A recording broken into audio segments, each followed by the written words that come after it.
مش كل شك معناه إننا غلطنا، وأوقات بيكون معناه إننا محتاجين نبدأ من جديد. بيسأل نفسه وبتسأل نفسها بعد الجواز، يا ترى هو ده كان الاختيار الصح؟ هو أنا كنت متخيلة حاجة وطلعت الحقيقة حاجة تانية خالص؟ أهلا وسهلا بحضراتكم في حلقة جديدة من برنامج أسرار الشخصية.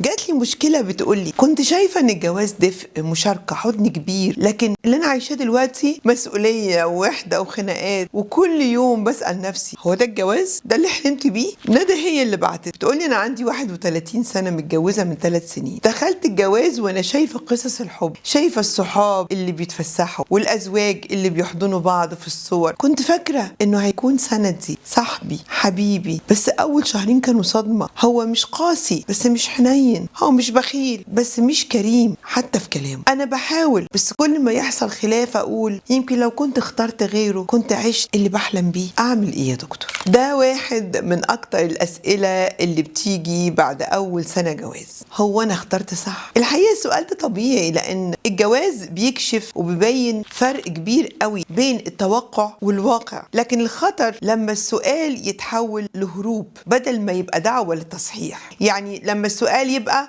أنا اخترت غلط وخلاص، لا، هو السؤال احنا بنسأله علشان نصلح. طب نحل ازاي؟ أولا لازم نقيم العلاقة فعلا، مش بس بناء على الحنين والخيال والأحلام القديمة. تاني حاجة نبدأ حوار صريح عن اللي ناقص من غير ما يبقى فيه اتهام. تالت حاجة نشتغل على العلاقة بدل ما نقعد نقلل منها وندم عليها. مش كل شك معناه اننا غلطنا، واوقات بيكون معناه اننا محتاجين نبدأ من جديد. مش معنى ان انا شكيت ان العلاقة دي كانت غلط معناه ان ده حقيقي، لا بالعكس، ده يمكن معناه اني محتاجة اعرف العلاقة دي ازاي تبقى صح واحسنها كمان.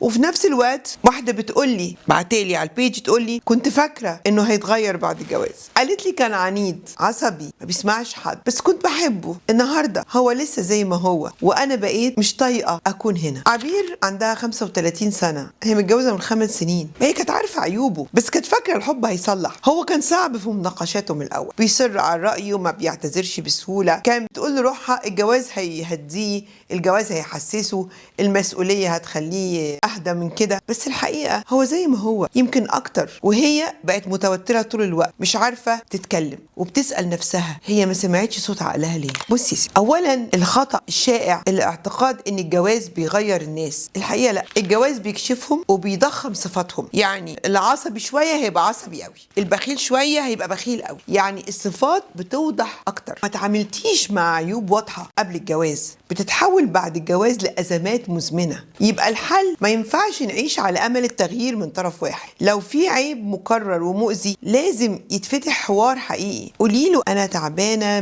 من كذا وكذا وكذا، لازم يسمعك. ولو الطرف رفض يسمع وقتها لازم نراجع احنا بنضحي بإيه، وهل دي حياة نقدر نكمل فيها؟ هنا تلومي نفسك لأنك من الأول كنت عارفة. لكن الندم ما يجيبش نتيجة. الندم الحقيقي بيجي من استمرارنا في الغلط واحنا عارفين انه غلط. هو بقى المرة دي اللي بعت لي قال لي ايه؟ قال لي انا بحب مراتي بس برضه مش حاسس انها كانت الاختيار المناسب. قال لي هي طيبة وعاقلة وكل الناس بتقول اني حافظ عليها، بس جوايا صوت بيقول لي مش دي يا ابني، مش دي اللي كنت بتدور عليها. اللي بعت لي اسمه كريم، عنده 38 سنة، اتجوز بعد ضغط من اهله. كانوا كلهم شايفينها بنت مناسبة جدا، مؤدبة ومن عيلة كويسة ومتعلمة وكل حاجة. بيقول لي انا كنت متردد بس مشيت في الموضوع. هي كويسة بس مفيش كيمياء، كل حاجة بينا محسوب، مفيش شغف، مفيش لهفة، مفيش اشتياق. انا مش بخون ولا بفكر اسيبها، بس كل يوم ببص في وشها واقول هو انا اخترت عشان اريح الناس مش علشان اكون مرتاح. اعمل ايه يا دكتور؟ دي يا سيدي حالة من الرضا العقلي وعدم الإشباع العاطفي. يعني عقلك قابلها بس انت ما حبتهاش. عدم الإشباع العاطفي في اختيار شريك الحياة يعني بيخلي الحياة زي ما انت بتقول كده، مفيش شغف، مفيش مشاعر. اختيار شريك الحياة بعوامل خارجية زي الشكل والعيلة والسمعة من غير توافق عاطفي أو روحي بيعمل فجوة كبيرة قوي اللي انت عايش فيها دي. الحل ايه؟ لازم تواجه نفسك بصراحة داخليا. أولا، هل في امل الشعور ده يتبني، ولا العلاقه قايمه على المجامله؟ وبعدين لازم يبقى في صراحه بين الطرفين، لازم تخلق لحظات قرب، حوار، نشوف هل ممكن تعيد اكتشافها، تلاقي فيها حاجه ممكن تحبها. لو مفيش تجاوب بينكم وبين بعض، محتاجين نحدد هل نكمل بقى بدافع الالتزام، ولا نختار ان احنا كل واحد يروح في حاله واحنا يعني اصحاب زي ما احنا. الحب مش دايما بيبدأ بنار ولهفة، بس محتاج نية حقيقية عشان نوصل له، مش تمثيل. حاول توصل معاها للنية الحقيقية. في الحلقة دي